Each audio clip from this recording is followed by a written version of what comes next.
ओम शांति। आप सभी बाबा के बगीचे के रूहानी गुलाब, मास्टर सर्वशक्तिवान हो, परम पवित्र आत्माएं हो। आज ऐसे ही एक बाबा के बगीचे के रूहानी गुलाब का स्वकथित अनुभव सुनिए। ओम शांति। ओम शांति। मैं एक्चुअली काफ़ी दिनों से शिवानी दीदी के वीडियोस देखती थी और काफ़ी दिनों तक देखने के बाद मैंने रियलाइज़ किया कि ऑलमोस्ट सारे वीडियोस में और सारे प्रोग्राम्स में, वीडियोस भी देखती थी और प्रोग्राम्स भी देखती थी, उसमें हमेशा वो रेकमेंड करती थी कि 7 डेज़ का कोर्स ज़रूर करें आप।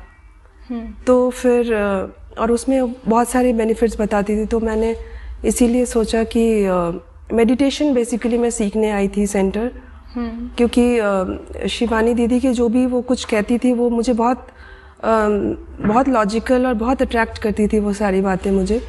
तो मुझे लगा कि मुझे ये 7 डेज़ का मेडिटेशन कोर्स ज़रूर करना है। तो इस तरह से मैं सेंटर पे आई थी और सेंटर पे आके फिर मैंने कोर्स किया था। कोर्स करने के बाद 7 डेज़ के कोर्स करने के बाद दीदी ने बताया कि सिर्फ कोर्स करके मेडिटेशन सीख लेना ही काफ़ी नहीं है, लेकिन हमें रोज़ जो भगवान के महावाक्य हैं वो हमें सुनने हैं, अगर हमें एक्चुअली अपने जीवन में कुछ चेंज लाना है। कि जो चेंज मैं actually the changes that I was looking for. तो फिर इस तरह से मैंने मुरली सुनना शुरू किया और ये जर्नी स्टार्ट हुई। कोर्स के समय ही ऐसा लगा कि अगर मुझे अपने अंदर चेंज लाना है तो जो कुछ भी वो कह रहे हैं तो वो मुझे फॉलो करना है। तो सबसे पहले उन्होंने एम्फेसाइज़ किया था कि मुरली ज़रूर सुननी है हर रोज़। तो शुरू में मुझे ऑफ कोर्स मुरली ज़्यादा समझ नहीं आती थी, बट मैं परसिस्टेंट रही कि नहीं, मुझे जब कहा है तो ज़रूर इसमें कोई बात है, तो मुझे वो एक्सपीरियंस करना है। तो सुनते सुनते मुझे समझ आने लगी मुरली, और फिर मैं अपने दिमाग में जब एनालाइज करने लगी चीज़ों को तो लगा कि ये सब तो सही है और बिल्कुल लॉजिकल है सब कुछ। तो बस वो फिर बाबा धीरे धीरे समझ में आने लगे। बाबा से एक रिलेशनशिप बनना शुरू हो गया, और ऑब्वियसली जब रिलेशनशिप बन जाता है तो जिससे रिलेशनशिप बना है जो कुछ भी कहेंगे आप उस बात को सुनना चाहेंगे और मानना भी चाहेंगे। तो इस तरह से मुरली से एक सॉर्ट ऑफ प्यार हो गया, और अब तो मतलब वो लगता है वो एक लाइफ लाइन है, तो वो मुझे हर सुबह सुनना ही है। का जो एक्सपीरियंस है वो मैं फील नहीं करती कि वो घर में बैठ के कोई ऑनलाइन मुरली या पढ़ के वो फील किया जा सकता है। तो इसलिए सेंटर पर आती हूँ मैं। दिनचर्या में जैसे मेडिटेशन ऐड हो गया है। पहले भी कुछ मेडिटेशन करने की कोशिश करते थे घर पे। तो कैसे करते थे पहले?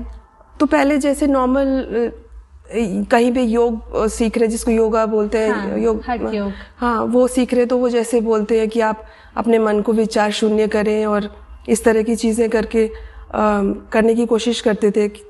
मतलब वो प्रॉपर नहीं था। पर जब बाबा यहाँ आए और यहाँ पे आके सीखा मेडिटेशन, तो पता चला कि हाँ, ये है मेडिटेशन। बिकॉज इसमें आपको एक्सपीरियंस होता है कि आप पीस एक्सपीरियंस करते हो और बहुत सारी प्राप्तियाँ होती हैं। आपकी लाइफ एक्चुअली चेंज होता हुआ आप फील करते हो।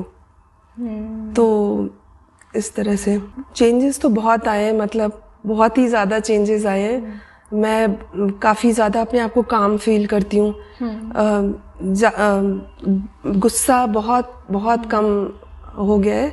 मैं ज़ीरो तो नहीं कहूँगी, बट काफ़ी पहले से कम हो गया। इम्प्रूवमेंट। जैसे सिचुएशंस कई बार सिमिलर आती हैं और मैं जब रिएक्ट अलग तरीके से करती हूँ तो लगता है कि हाँ, सचमुच में चेंज तो है।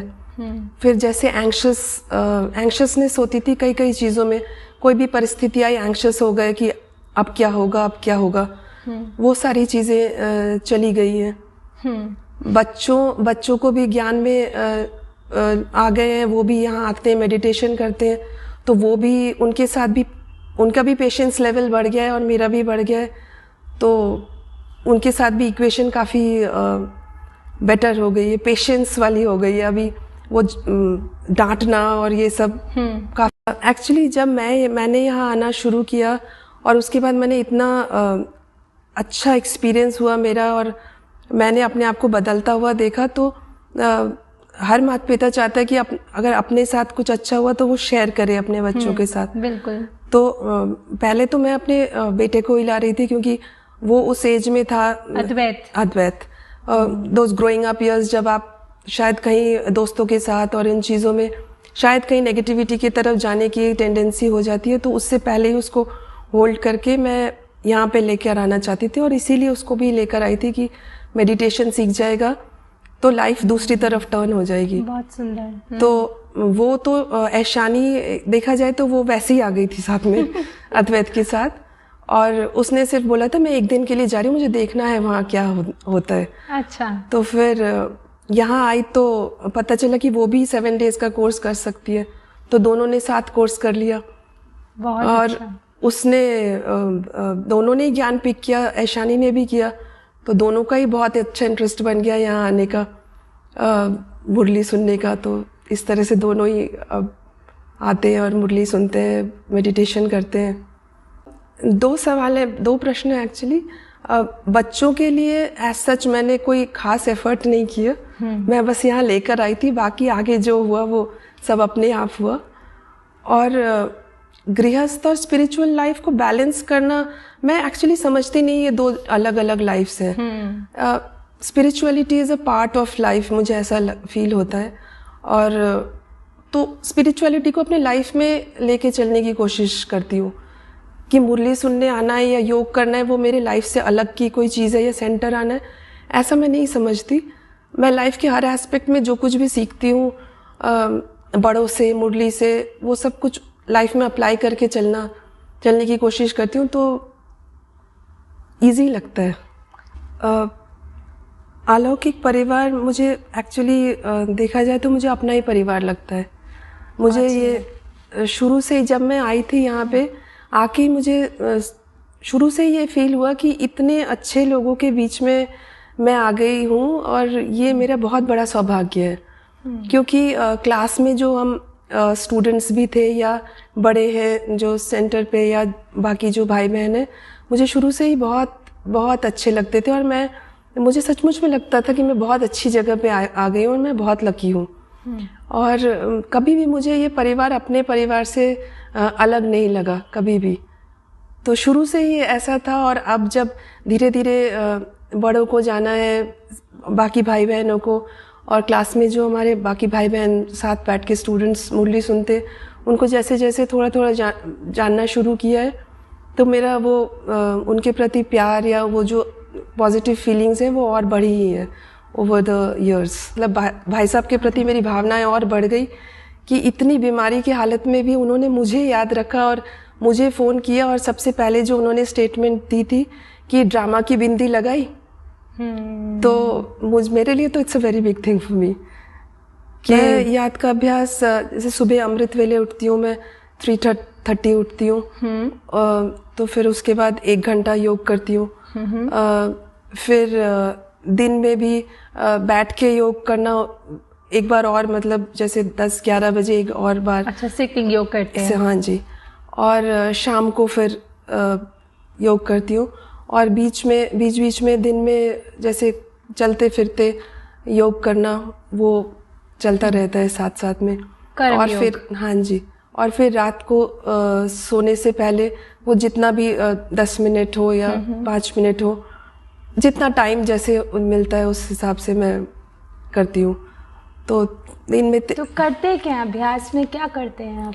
तो अपने आप को आत्मा समझ के और फिर ऊपर की ओर जाते हुए, जैसे हम परम धाम पहुँच जाते हैं, परम धाम में बाबा के आगे बैठ के एनर्जीज लेना, बिंदी मैं और बिंदी बाबा, उनसे एनर्जीज लेना, और फिर अब वो एक्सपीरियंस ही अपने आप में शांति। जैसे हमारे दिनचर्या में हमें शांति, एक्चुअली सबको ही शांति चाहिए, तो बाबा के पास बैठ के जो शांति अनुभव करती हूँ उसको मैं कोशिश करती हूँ कि उस अनुभव को ज़्यादा से ज़्यादा टाइम मैं परम धाम में बैठ के अपने अंदर रिटेन करने की कोशिश करूँ, ये करती हूँ। और फिर जैसे साकाश देना, विश्व ग्लोब के ऊपर बैठकर विश्व की आत्माओं को शांति का शक्ति का प्रकाश देना, ये करती हूँ। और ऐशानी भी शायद, मैंने डिटेल में वैसे आप लोगों ने पूछा है, मैंने पूछा नहीं कभी, शायद यही प्रैक्टिस वो भी करती है।